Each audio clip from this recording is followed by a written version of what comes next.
Assalamualaikum warahmatullahi wabarakatuh.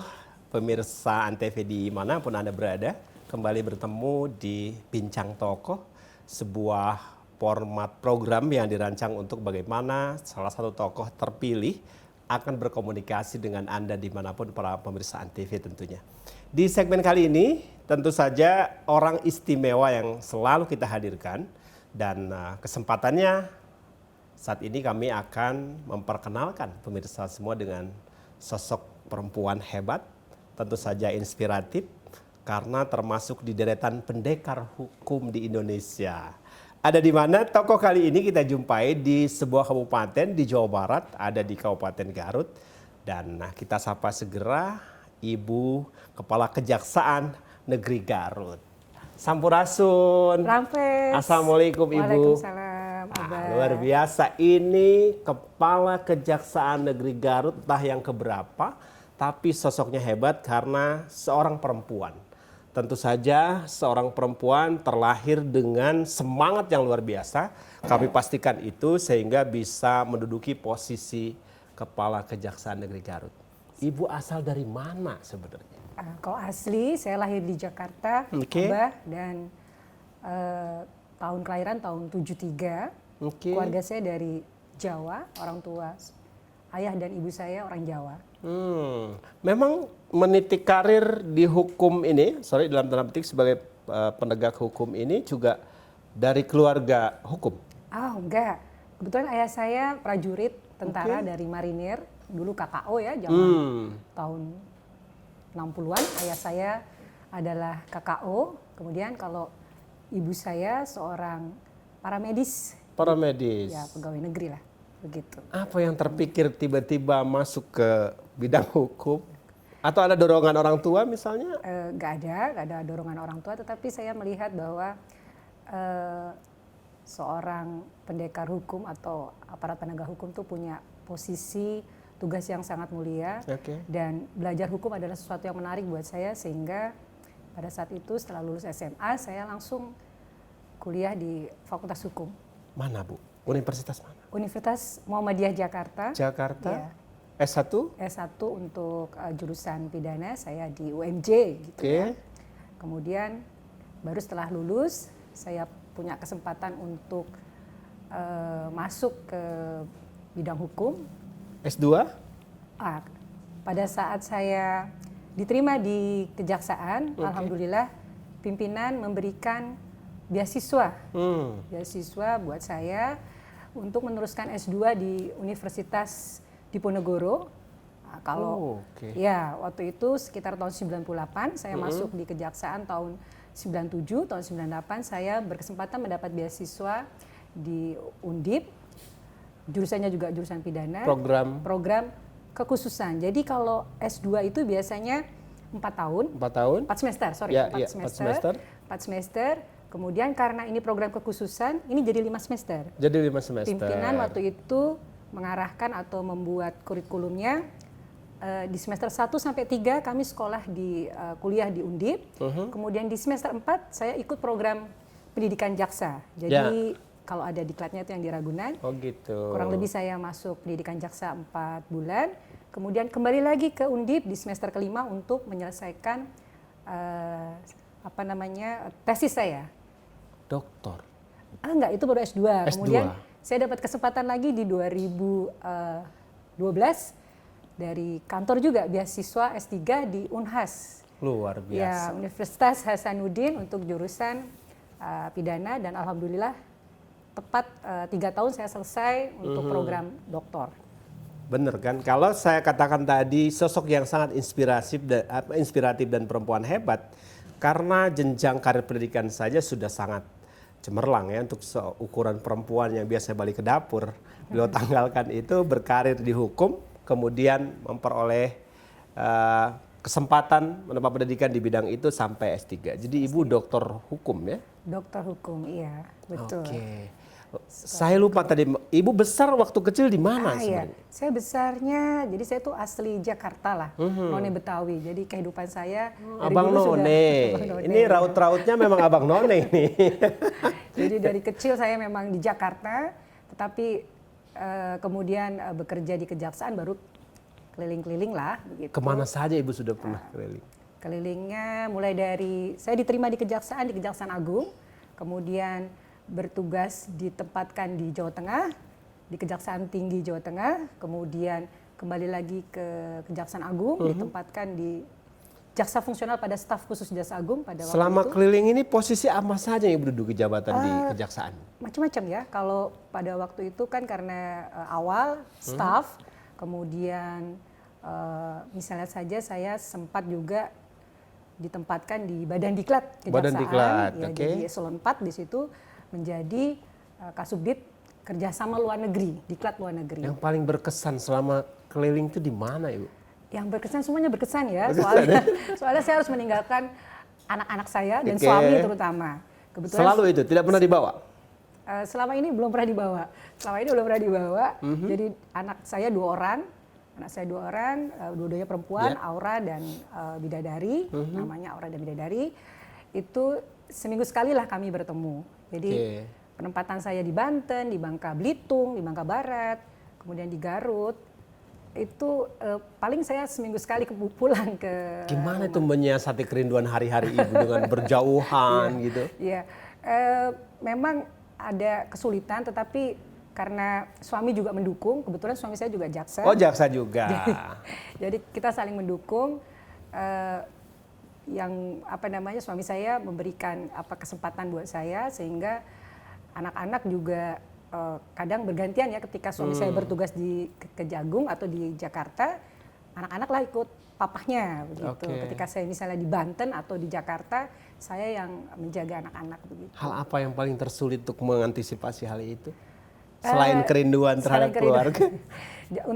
Untuk memastikan itu biasanya kadang kami atau saya terlewat perkembangan anak sih sebetulnya. Atau emosi anak kadang-kadang saya tertinggal dengan mungkin karena mereka kadang-kadang mungkin merasa tidak jarang ketemu mamahnya, sehingga mengungkapkan emosinya itu kadang-kadang berubah-berubah begitu. Baik, luar biasa Ibu, jangan kemana-mana, tahan dulu emosinya juga.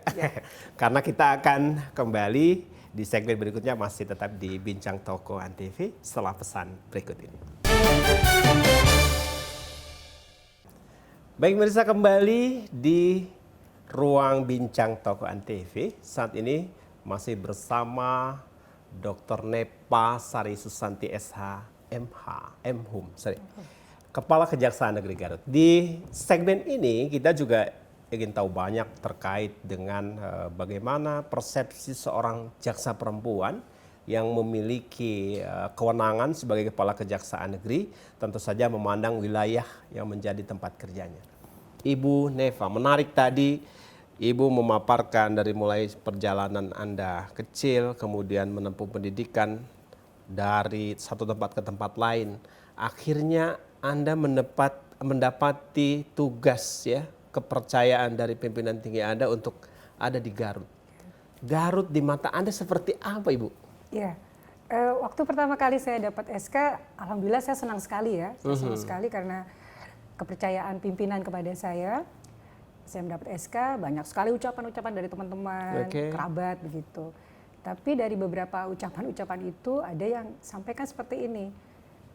Neva, kenapa di Garut begitu? Sama seperti pertanyaan saya. Kenapa di Garut? Kenapa di Garut ya? Saya waktu itu menganggap Garut samalah dengan wilayah lain yang pernah saya bekerja di, misalnya di Bangka Barat. Waktu itu saya Kepala Kejaksaan Negeri Bangka Barat untuk yang pertama kali. Ini kan yang kedua, kedua kali. Ya. Sebagai jaksa? Sebagai Kepala Kejaksaan Negeri ini yang kedua di Garut. Ternyata setelah saya melihat situasi, kondisi, kemudian saya pelajari tentang Garut, ternyata Garut itu sangat potensial dan sangat dinamis. Sangat dinamis.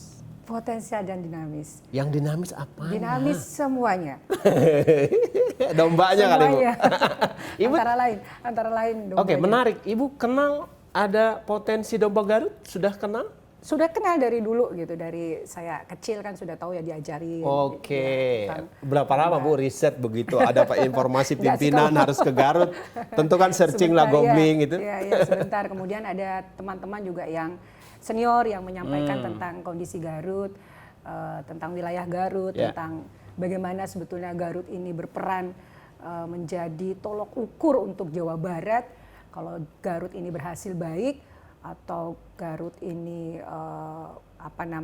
mempunyai nama yang baik, pasti akan mendongkrak Jawa Barat. Mendongkrak begitu. Jawa Barat. Itu persepsi Ibu Nevas, seorang kepala Kejaksaan Negeri Garut dalam mendeskripsikan Garut. Kemudian apa yang ingin Anda jalankan di Garut sebagai salah satu komponen Forum Komunikasi Pimpinan Daerah ya di Forkopimda? Itu unsurnya kan Bupati, Wakil Bupati, ada Kapolres, ada Jaksa, ada Dandim. Gimana Ibu di lapangan dalam konteks itu? Ya, saya sebagai salah satu unsur pimpinan di Forkopimda merasa bahwa saya harus langsung terjun untuk bekerja sama, bersinergi dengan Pak Bupati, Wakil Bupati, dan semuanya Forkopimda. Karena saya rasa banyak sekali hal-hal yang memang harus saya berikan yang terbaik lah. Karena memang ternyata tugas dari kejaksaan, tusi yang biasa tugas dan fungsi kami itu memang sudah banyak. Tetapi ternyata untuk membantu pemerintah desa, pemerintah daerah untuk mengembangkan apapun itu, berbagai bidang itu perlu juga pendapat atau masukan dari kejaksaan. Biasanya hal apa yang sering Ibu sampaikan di forum-forum Forkopim ini? Jadi sebetulnya semuanya. Kadang ditanya soal kepemimpinan, ditanya juga soal misalnya bagaimana menangani suatu wilayah yang menjadi sengketa dengan antara misalnya suatu perusahaan dengan penduduk desa, atau juga menghadapi aktivis-aktivis pergerakan NGO, itu ya, NGO yang sangat itu juga dinamis ya. Kemudian menangani perkara-perkara, membahas beberapa perkara, dan khususnya sekarang tentang COVID ini ya, itu juga kami punya andil yang besar untuk tetap membantu Pak Bupati. Selama pandemi ini sebenarnya semua Forkopim fokus pada persoalan yang sama, bagaimana kita bisa menjaga mood masyarakat tentu saja. Terutama yang paling signifikan ini kan pemulihan ekonomi. Dalam konteks kejaksaan tentu juga ada peran, Bu. Apa saja yang sudah dilakukan? Baik, memang dari pimpinan kami Pak Jaksa Agung itu selalu menekankan bahwa kita harus berperan aktif, terutama misalnya dalam pembangunan, infrastruktur pembangunan, dalam pengamanan PEN misalnya. Kemudian juga dalam COVID juga kami harus langsung ikut serta dalam kegiatan-kegiatan yang memang ditujukan untuk kondisi yang darurat ini. Nah, untuk kegiatan COVID ini kami juga mempunyai komitmen membantu Pak Bupati misalnya terhadap desa-desa yang kurang atau belum maksimal untuk mendorong masyarakatnya untuk divaksin. Itu kami juga memberitahu kepada daerah setempat bahwa kami punya punya tugas dan tanggung jawab bahwa apabila kepala desa misalnya atau kecamatan yang tidak bisa menggerakkan atau melakukan vaksinasi, kami bisa istilahnya mengevaluasi kegiatannya, mengevaluasi apa yang sudah dilakukan sih sebetulnya oleh desa ini sehingga sampai mereka tidak melakukan apapun. Makanya kami datang ini roadshow ke daerah-daerah. Ibu ini kan punya tim terbatas kalau tidak salah. Di Kejaksaan ini kan tidak lebih dari 100 lah ya. Kalau kita kumpulkan semuanya. Sementara Kabupaten Garut ini 421 desa, 22 kelurahan. Bagaimana Ibu bisa mengkolek ini semua? Iya, betul. Ada sekitar 42 kecamatan, 421 desa.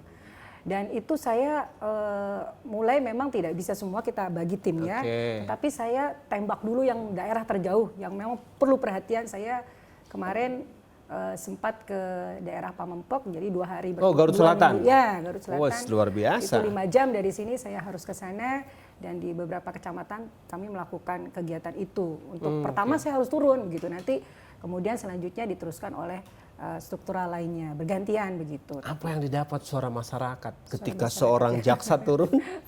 Mereka juga antara takut dan senang begitu. Ada takut juga? Takut dan senang. Senangnya karena Karena mereka jarang lah ya yang mau Oke. datang ke desa mereka atau ke kecamatan. Kemudian juga mereka senangnya adalah kok ada ya jaksa perempuan begitu, Oke. ibu kepala yang mau hadir datang. Akhirnya mereka banyak curhat apa bilangnya. Curhat dong Bu Jaksa lah bilangnya begitu. Oke, tahan curhatannya dan pemirsa jangan kemana-mana, Anda tetap masih bersama kami di Bincang Tokoh Antv bersama Ibu Kepala Kejaksaan Negeri Garut. Jangan kemana-mana, kita kembali setelah pesan berikut ini. Baik pemirsa, kembali kita akan melanjutkan apa yang sudah kita bincangkan dengan Kepala Kejaksaan Negeri Garut, sosok perempuan hebat dan juga inspiratif. Semakin menarik, begitu tadi Ibu mengatakan bahwa berkunjung di tempat paling jauh di Garut. Kita tahu kalau ke Garut Selatan memang sebuah kawasan yang ya infrastruktur, jalannya juga ya Ibu tidak usah mendeskripsikan, marga juga tahu lah bagaimana jarak dari pusat kota ke Garut Selatan. Nah, terkait dengan itu tentu saja ada hal yang Ibu jumpai tadi di lapangan seperti curhat mereka, ada juga ketakutan, juga ada senang mereka bahwa ada seorang jaksa perempuan datang di daerah terpencil mereka. Kemudian belakangan kami mendapatkan sebuah informasi, Ibu membuat satu kesimpulan dalam hukum. Apa itu disebut dengan restorasi justice. Kasus apa itu Ibu? Oke. Baik, Kejaksaan Garut, Kejaksaan Negeri Garut ketika menerima berkas pada saat itu kasusnya kasus pencurian. Pencurian. Komara ya, si Komara itu tersangkanya Komara. Si bapak ini sebetulnya tidak ada niat sama sekali untuk melakukan pencurian. Jadi dia datang ke kantor desa, niatnya hanya meminta beras gitu, minta beras. Ke kantor desa untuk meminta beras? Meminta beras katanya karena dia tidak bekerja kan, tidak bekerja, dia minta beras. Kemudian setelah dia mendapatkan beras, dia kembali pulang. Tapi pada saat itu dia melihat ada HP yang tergeletak gitu. Di kantor desa? Di kantor desa. Langsung dia ingat anaknya yang pada saat ini kan sekarang lagi COVID, terus membutuhkan HP untuk sekolah daring online. Nah dia langsung otomatis ambil HP tersebut, dia bawa pulang gitu. Oke, dan kasusnya bergulir? Kasusnya bergulir. Pada tahap 1 ketika kami menerima berkas, kami analisa, tim JPU, ada Kasipidu, Pak Ari dan teman-teman itu, mereka menganalisa dan menyampaikan kepada saya kemungkinan-kemungkinan untuk apakah memungkinkan untuk di restoratif justice begitu. Nah, setelah saya analisa juga dengan syarat-syarat yang rigid dalam Peraturan Jaksa Agung nomor 15 tahun 2020, memungkinkan sekali untuk saya melakukan RG karena memang atensi dari pimpinan kami Bapak Jaksa Agung Pak Burhanuddin mengingatkan bahwa sebagai APH kita memang keinginannya adalah untuk menegakkan keadilan. Tapi keadilan itu harus dari hati nuranimu begitu. Pada saat Ibu mendapatkan berkas dari staf-staf Ibu tentang kasus ini, apa yang terbetik di hati Ibu saat itu? Sebagai seorang ibu, sebagai seorang perempuan? Bayangan saya pada saat itu malah bukan ke anak-anak ya, ke orang tua saya, ke bapak saya begitu. Jadi saya melihat bagaimana susahnya ayah saya bekerja dulu begitu. Pasti banting tulang jadi seorang prajurit begitu kan. Jadi teringat beliau sehingga melihat bahwa orang tua ini sangat bertanggung jawab pada anaknya sampai rela melakukan suatu kejahatan yang memang sebetulnya dia terdesak. Oke. Berapa lama Ibu sampai pada kesimpulan memanggil staf semua, oke kita ini restorasi justice aja misalnya? Itu sebetulnya tidak lama karena kan ada tahapan-tahapan di KUHAP terkait penanganan perkara. Nah setelah selesai itu kurang lebih ya 1 bulan sebetulnya, 1 bulan ketika tahap pertama selesai, kemudian berkas-berkas secara syarat-syaratnya terpenuhi semuanya, akhirnya kami mengundang korban dan pelaku untuk bersama-sama melakukan perdamaian. Kami memfasilitasi, memediasi. Jadi tidak hanya korban dan pelaku, tetapi ada kepala desa, perangkat desa, kemudian orang yang dihormati di desa juga datang semuanya, dihadirkan. Ya. Reaksi mereka pada saat Ibu mengumpulkan, kemudian Ibu mengutarakan maksud, bagaimana? Karena mungkin sebagai orang yang menjadi korban pencurian pasti gedek lah. Hatinya tuh nggak bisa terima, ini handphone, di dalamnya ada lu bawa gitu. Gimana reaksi mereka pada saat itu? Kalau korban sebetulnya pada saat saya tanya, korban sudah tidak memiliki rasa Dendam? sebel lagi, dendam Oke, lagi udah begitu. nggak Karena enak gitu ya? ya HP-nya udah balik, kemudian HP balik tanpa ada kerusakan sama sekali. Kemudian si Comara itu juga begitu dipanggil oleh aparat desa, pada saat itu kan di lokasi desanya itu tidak ada, lokasi kantor desa tidak ada orang lain yang datang kecuali Comara yang minta beras. Jadi ketahuan ini siapa pelakunya. Nah, Comara ketika dipanggil dia sudah kembalikan lagi langsung langsung ngaku dia ngaku ya? lah ya begitu. Jadi si korban juga merasa sudah dikembalikan. Kenapa Bu saat itu seharusnya dengan kondisi seperti itu di lapangan mereka bisa menyelesaikan sebenarnya, tidak harus dulu misalnya kerana hukum yang lebih tinggi? Ya, barangkali mungkin memang pada saat itu kan kejadiannya mungkin cepat ya, kejadiannya cepat. Kemudian korban juga ingin menyelamatkan Pak Comara dari main hakim sendiri begitu. Jadi dia melaporkan begitu. Tapi selanjutnya sudah ada kesepakatan, perdamaian, malah saling berpelukan ini, saling bertangisan mereka. Haru lah ya. Iya, terharu. Berapa banyak Bu potensi di Garut yang nuansanya mirip-mirip nih? Karena saya baru 4 bulan di sini, masih saya pelajarin dengan baik ya, karena untuk satu RG itu tidak sembarangan kita bisa menentukan ini harus di RG, karena ada beberapa aturan syarat yang harus terpenuhi, misalnya saja pelakunya harus baru pertama kali melakukan, kemudian motifnya, pidananya itu hanya misalnya hukumannya hanya denda dan kalaupun penjara di bawah 5 tahun. Kemudian kerugiannya adalah misalnya kurang dari 2.500.000. Kemudian masyarakat di sekitar lokasi kejadian itu juga mendukung adanya pemulihan kembali, sehingga itu faktornya saling terhubung itu. Yang utama juga kepentingan korban juga sudah terpenuhi. Jadi memang nggak bisa satu kasus itu langsung diangkat, ini pasti bisa RG, ini bisa RG, belum tentu. Bu, upaya apa kita harus dilakukan masyarakat sehingga memang mendapatkan potensi seperti itu di masyarakat? Satu, mungkin tidak boleh main hakim sendiri karena itu juga melanggar. Kemudian ketika mau ada persoalan yang tidak terlalu signifikan, sebetulnya win-winnya bisa dilakukan di lapangan. Seperti apa mereka atau tokoh-tokoh masyarakat harus berbuat? Dari sini saya mempelajari, dan ini buat pembelajaran buat saya juga. Mungkin nanti ke depan kami juga harus sosialisasi ini. Sosialisasi di bidang intelijen kami itu harus memberikan sosialisasi tentang restoratif justice, tentang penyelesaian di luar peradilan atau persidangan, sehingga masyarakat itu mengetahui bahwa kalau ada orang yang memang terpaksa, sangat terpaksa, bukan karena niatnya, kan beda ya melakukan perbuatan karena niat atau karena ada kesempatan, itu berbeda sekali. Nah, itu mungkin mereka bisa langsung memusyawarahkan di situ, diselesaikan dengan baik-baik. Toh memang dari dulu masyarakat kita kan sebelum ada peradilan itu kan menyelesaikan permasalahan dan nenek moyang kita dulu, apalagi di wilayah timur ini ada etika ketimuran lah ya. Daerah. Jangan timur-timur dulu. Kita akan kembali setelah yang satu ini. Pemirsa, Anda masih bersama di Bincang Tokoh dan bersama-sama dengan Kepala Kejaksaan Negeri Garut, Ibu Dr. Nepa Sari Susanti SH.MO. Kita lanjutkan bicaranya semakin menarik. Dan tentu saja juga ini tidak terlepas dari upaya manajerial yang dilakukan oleh seorang pimpinan, Bu.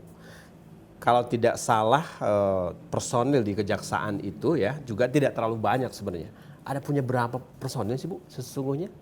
Kurang lebih saya memiliki 40 personil. 40 personil. Tapi kalau untuk jaksanya kurang lebih hanya 16 orang termasuk saya. 16 orang. Termasuk saya, ya. Ibu bagaimana memanage mereka supaya TikTok lah istilah bahasa anak muda ini gerak, ini jalan, ini selesai, tugas baru juga bisa direspon. Karena kalau kita lihat luasan Kabupaten Garut dengan 42 kecamatan, 421 desa, tentu saja banyak sekali nih kasus-kasus yang harus diselesaikan. Belum lagi nggak sabaran orang Garut tuh, NGO-nya galak-galak, yang ibu dinamis itu main ancam, kalau enggak gue begini, kalau enggak gue begitu. Gimana ini bisa apa ritme ini dipertahankan supaya tidak ada bad mood di antara mereka? Baik.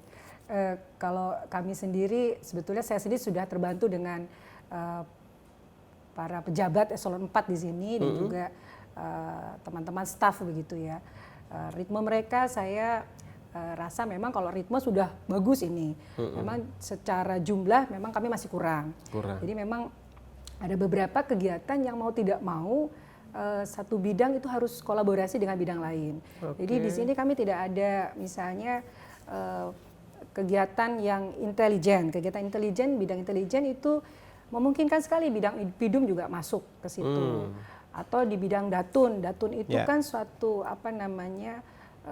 ilmu yang tersendiri yang jarang orang bisa begitu.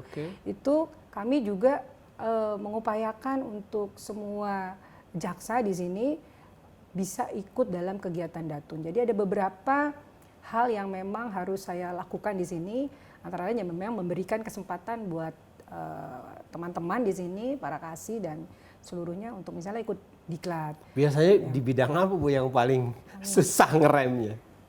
Untuk penanganan perkara misalnya PIDUM, alhamdulillah walaupun jumlah kami terbatas, kami bisalah menangani perkara tindak pidana. Berapa banyak Bu biasanya di PIDUM saja perkara yang masuk? Kurang dalam lebih hitungan 25 dalam satu bulan. Dalam 1 bulan 25 atau 30 paling banyak. Dan itu selesai? Selesai. Dan itu selesai. Nah, selebihnya biasanya yang lebih banyak Ibu jumpai keinginan masyarakat itu apa sih dengan kejaksaan ini? Kalau di Garut ini ternyata kan masih terkotak-kotak ya, walaupun tadi yang dinamis itu dianggap dinamis itu karena memang banyak keinginan. Banyak keinginan. Ada yang menginginkan suatu penanganan kasus harus cepat selesai, ada juga yang menginginkan misalnya kami harus turun ke lapangan untuk ngecek ini, ngecek itu gitu ya. Iya. Jadi memang perlu keahlian khusus buat yang bertugas di sini begitu. Bagaimana melakukan pendekatan ketika desakannya datang? Dan ini juga kan penting, harus ditreatment. Kalau tidak kan bisa jadi membesar kemudian multiple efeknya ke hal-hal yang lain juga. Betul, jadi untuk wilayah Garut ini semua yang melapor atau minta dilayani itu menginginkan cepat. Dan beberapa juga memang terlihat kalau mereka itu mungkin gemes lah dengan kejaksaan.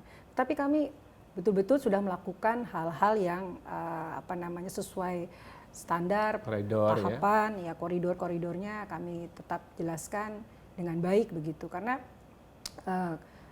harus mungkin kalau perempuan itu pendekatannya lebih halus ya, lebih lembut begitu dibanding yang laki-laki mungkin kan ya. Jadi mau tidak mau juga saya harus turun langsung, mau berhadapan dengan LSM, berhadapan dengan teman-teman di Pemda mungkin dengan masyarakat pada umumnya, itu mau tidak mau memang saya harus mau langsung turun. Bu, biasanya yang galak-galak itu kalau sudah berhadapan gini gimana sih Bu mereka? Jadi lembut ya. Gitu ya? Jadi lembut ya. Kalau berhadapan mungkin justru kalau mereka kita tolak, itu yang mereka akan bertanya kenapa sih nggak dikasih kesempatan begitu. Jadi ketika meminta audiensi atau bertemu ya saya fasilitasi untuk bisa ketemu. Berapa Bu frekuensi permintaan masyarakat untuk beraudien? Pengen ketemu langsung dengan Kejari misalnya? Kalau sementara ini banyak sekali ya, hampir setiap hari banyak sekali di sini. Karena kan di sini kalau tidak salah ada sekitar 1.200-an ya LSM ya. 1.200 LSM. Belum nanti pelayanan kita kepada masyarakat. Kemudian dengan tokoh-tokoh masyarakat juga banyak gitu. Bu, 1.200 itu ngapain aja sih mereka? 1.200 ya. Semua bekerja membangun untuk cita-citanya, visinya membangun Garut dengan caranya masing-masing sih. Tapi merasa repot nggak sih Bu dengan ocehan atau apa gitu? Nggak juga sih, nggak repot. Karena kan ada tim ya, ada tim. Pendistribusian, pendelegasian wewenang Ibu ya. Nah, sejauh ini kalau kembali ke internal Ibu, biasanya yang paling banyak nanganin persoalan ini di Pidsus, PIDUM atau di Intel? Kalau secara saya lihat penanganan perkara mungkin kami memang membutuhkan jasa jaksa yang bisa terjun langsung untuk penanganan perkara tindak pidana khusus begitu. Khusus ya. Dan itu juga atensi masyarakatnya tinggi? Itu paling tinggi, malah itu justru yang paling tinggi yang selalu bolak-balik ditanyakan audiensi kepada kami, kepada saya. Dan gitu, itu khusus. mungkin memerlukan kehati-hatian juga ya. Iya. Karena sekarang itu banyak sekali penumpang gelap. Yang kita pahami kepentingan yang apalah dipelintir, apalagi sudah mendekati tahun politik. Iya, betul. Itu ekskalasinya makin tinggi, makin banyak begitu. Dan Ibu juga persiapan diri juga makin tinggi ya Bu ya? Sangat. Nah, untuk menangani itu. Kalau komunikasi dengan para penegak hukum yang lain, mitra sejajar Ibu, misalnya dengan kepolisian, dengan lapas, dengan apa, seperti apa Ibu membangun komunikasi dengan mereka? Alhamdulillah komunikasinya baik karena kita sering ketemu nih, hampir setiap minggu kita ketemu dengan Pak Bupati, kita sama-sama bareng begitu kan, diskusi. Dan kalau memang ada hal-hal yang terkait, karena tim dari kami kan terbatas, kami bisa minta bantuan dengan Kapolres, bisa minta bantu dengan Pak Dandim, kemudian dengan rutan juga kami intens, walaupun sekarang sidangnya online kan, itu kami dengan rutan online, terutama kemarin sempat terakhir itu kami kan sempat menangkap buronan yang sudah 12 sampai 13 tahun nggak ketemu, itu berturut-turut kami kejar DPO-nya dan ketangkap. Nah itu butuh bantuan dari rutan untuk bisa masuk pada malam itu juga gitu, diterima di rutan. Hebat ya, memang banyak sekali dari perbincangan kita kali ini prestasi yang ditorehkan oleh Kejaksaan Negeri Garut, termasuk kembali memenjarakan ya dalam tanda petik orang yang sudah lama buron dan mereka tidak pernah tersentuh sebelumnya. Ada berapa banyak yang tersisa Bu? Barangkali dan catatan Ibu? Kalau yang saya ingat, mudah-mudahan nggak salah ya, kurang lebih antara 4 sampai 5 orang begitu ya. Ini kemarin yang itu DPO? DPO semua Pak, DPO semua. Tapi yang kemarin itu 13 tahun, yang satu lagi 12 tahun kita tangkap. Sudah ketemu lah clue-nya ya. Iya, sudah mudah-mudahan besok sudah expose lagi nih. Iya, mudah-mudahan sebenarnya sudah kelihatan lah ini polanya mereka di mana begitu. Oke. Ibu, dalam hal bagaimana Ibu mengkolek informasi masyarakat sehingga ya sudah 12 tahun kemudian akhirnya bisa ditangkap. Nah ini juga menarik, perlu kecermatan. Namun Ibu tahan dulu karena kita ada di segmen berikut. Jangan kemana-mana, tetap di Bincang Talk. Pemirsa dimanapun Anda berada, tidak berasa kita sudah masuk di segmen akhir di Bincang Talk Antv bersama Kepala Kejaksaan Negeri Garut, Dr. Neva Sari Susanti. Di segmen akhir ini tentu masih menyisakan satu pertanyaan tadi saya belum Ibu jawab.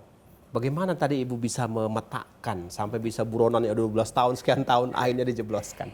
Ini tidak lepas dari strategi dan komunikasi. Iya, baik. Memang awalnya kan ada data dulu yang terkumpul di kami. Kemudian datanya yang sudah lama itu mulailah saya meminta untuk di-searching lah, dicari begitu. Karena kelihatan bahwa kalau zaman Covid kayak gini kan orang tuh peredaran orang itu akan terbatas ya. Kemudian informasi juga sekecil apapun saya tanggapi Pak. Saya tanggapi karena kadang-kadang dianggap satu informasi yang kecil dianggap angin lalu. Tetapi kalau buat saya ya sekecil apapun itu harus segera ditindaklanjuti.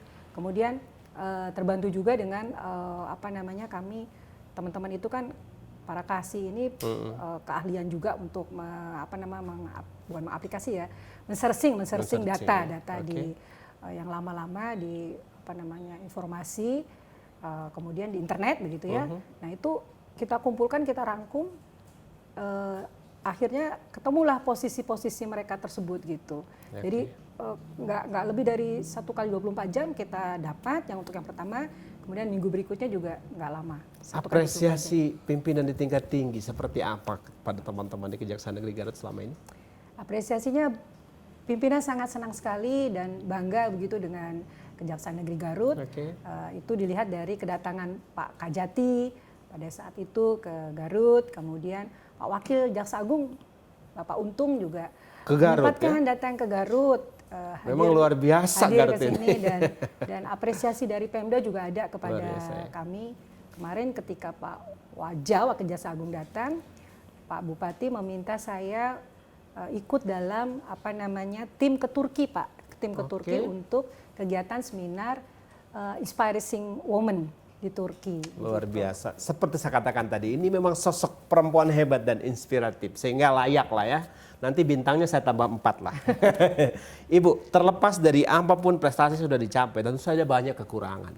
Ya. Dan masyarakat Garut juga harus tahu bahwa tidak ada Superman, tidak ada Superwoman dalam konteks ini. Tentu saja juga terbatas. Ya. Ini kesempatan terakhir dalam kesempatan dialog bincang tokoh ini juga boleh Ibu sampaikan pada masyarakat apa yang masih kurang, kemudian apa yang akan diperbaiki dan seperti apa masyarakat harus memakluminya. Silakan. Baik. Kami dari Kejaksaan Garut memang menginginkan yang terbaik, pelayanannya terbaik buat masyarakat. Ini dengan komitmen kami ingin pada saat ini kami kan belum memasuki WBK.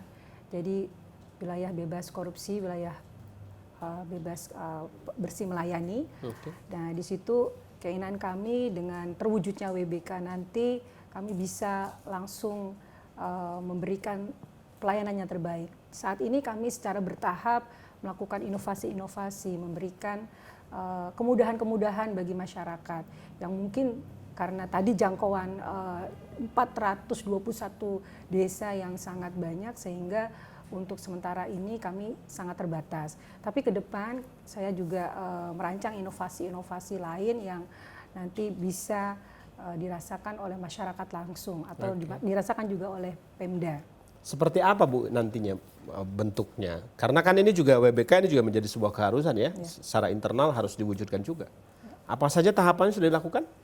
Kami tahapannya mulai dari persiapan, perencanaan, kemudian mengatur ada SOP, tata laksana untuk WBK ini, kemudian fasilitas dan pelayanan-pelayanan juga kami lakukan dengan baik. Kami mengupayakan bahwa nanti di daerah, khususnya di Garut ini juga mudah mengakses ke kami. Nah, kami merencanakan, kemarin sudah saya sampaikan ke pimpinan bahwa akan membuat website yang tidak hanya berbahasa Indonesia tetapi berbahasa Inggris supaya go internasional dan berbahasa Sunda gitu. Waduh, jadi mereka menarik. Bisa melakukan pengaduan pelayanan mangga sok pakai bahasa apapun bisa gitu, Inggris, Indonesia, bahasa Sunda misalnya, seperti itu untuk ukuran website. Tapi untuk pelayanan-pelayanan lainnya kami sudah ada membuka klinik untuk masyarakat, kemudian ada PAUD atau ada TK, kemudian pengantaran barang bukti dengan baik langsung ke ke masyarakat, kemudian ada beberapa banyak kegiatan-kegiatan yang memang kita akan langsung terjun ke masyarakat seperti jaksa bina desa, jaksa masuk sekolah, ya, kemudian jaksa masuk pesantren. Dan masih banyak sih sebetulnya yang... Butuh berapa lama sih Bu kira-kira untuk mewujudkan ini dalam kaca pandang Ibu dan strategi Ibu dengan kawan-kawan di Kejaksaan Negeri Garut?